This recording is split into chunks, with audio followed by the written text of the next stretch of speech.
So let's look at this. So how do we know that Papa was related to Samuel Harris? How do we know that we go back to that?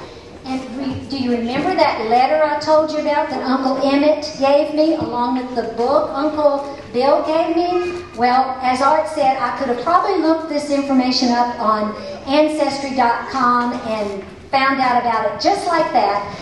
But I discovered it in that book and that letter, and I was able to connect it, and I was so excited. Art thought I'd gone crazy that night when I connected that. But what happened was, I was reading in that book, and I got to the Samuel III that we just saw and talked about, and it said that Samuel III still had a son at that time that practiced medicine had practiced medicine in Philpott, Kentucky.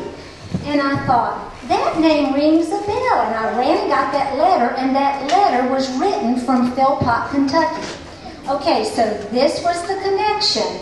If Samuel III's son was a doctor in Philpott, Kentucky, that letter was written from Dr. Samuel Justice, do you pick up on the name too, Harris, in Philpott, Kentucky, to his brother, Mr. W.O. Harris, that's William Overton, Papa's father, in Chatham, Virginia.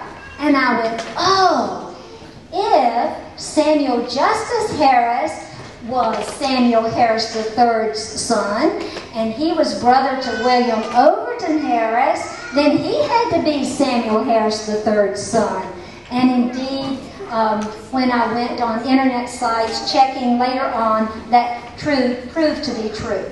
So when we look at the Harris family tree, and I apologize, I haven't gone anything into the Easleys or anything on that, we can look that Samuel Harris was married to Lucy Camp, and then they had Samuel Harris II married to Nancy Overton, and the third married to Mary Pritchett. And then we have a lot of other Harris cousins out there that would have been by his other wives also.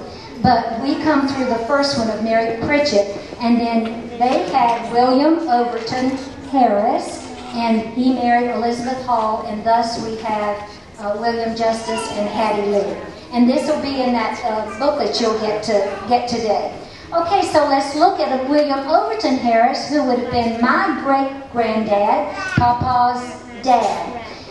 He was born in 1832. He fought in the Civil War. He was actually a POW in the Civil War.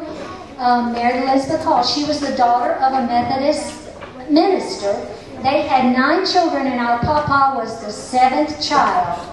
And they lived on the Harris farm until his death at age 92. Actually, she died very young. She died in the same year my mother was born, which was 1911. But he lived to 92. So, Uncle Bill, you still remember him, don't you? Yes, I do. I thought you did. Okay. All right. So we see that he fought in the Civil War. And Uncle Bill has that document. Probably some of you saw this. This is his release from POW camp at Point Lookout, Maryland in 1865. And that's real interesting to read about. Also, his brother that lived in Philpott, Kentucky, that was a doctor. He also fought in the Civil War, and he was a prisoner of war in Ohio during that time. In my reading in the history of Kentucky, I found out, I thought, well, why was William Overton here? Why did the brother move to Kentucky? Well, I got an answer to that once, because as I was reading it, I found out that he wrote to a cousin that lived in Kentucky while he was in a POW. And afterwards, he came home, and the war had ended, and he went to Kentucky to live to get his education and became a doctor, and he just stayed in Kentucky. So that's how he got to Kentucky. In fact, I believe, Uncle Emmett, you told me that Papa went out there one time to see how Kentucky was, and he didn't like it, but came home. Where are you, Emmett? Is that right? That's right. Okay, I thought you said that. Okay, so we see then that William Overton and Elizabeth Hall Harris married, and you'll hear Hall in the history of the church that Shirley's written up in this booklet. You'll hear the name Hall, and so that comes through that side of the family too. So we're related there. They married and began to have a family, and this is our Papa at 7 years of age. And I read in one of something that an aunt liked the way he was so nice to her when she came to visit him, so she gave him a new suit of clothes, and I just wondered if it was this. Doesn't he look handsome in that? Okay, so Papa grew up and he married Hattie Lee Easley, whom we know as Mama. He was 22 and she was 20, and they courted for 6 months, and they married on April 29th, 1906.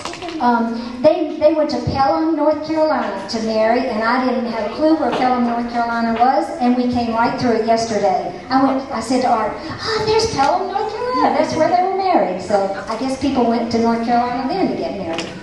Okay, next one.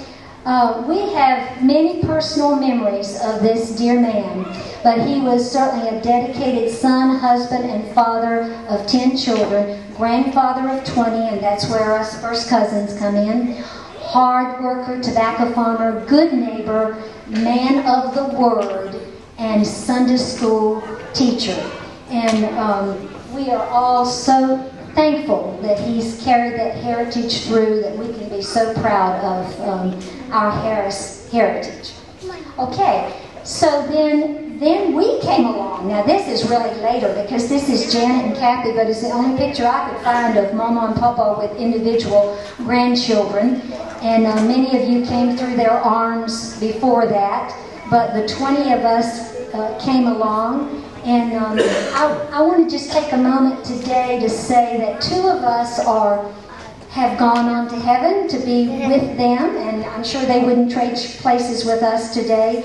But Joyce Swan, who is Harris's wife, who is one of our first cousins who has died, said when she heard about this that he would be the first to stand in line to be here if he could be here today. So we want to think about Harris today and what he was the oldest of the grandchildren, and what an inspiration he was to this family. He would always be here for homecomings and any time the family. He loved family.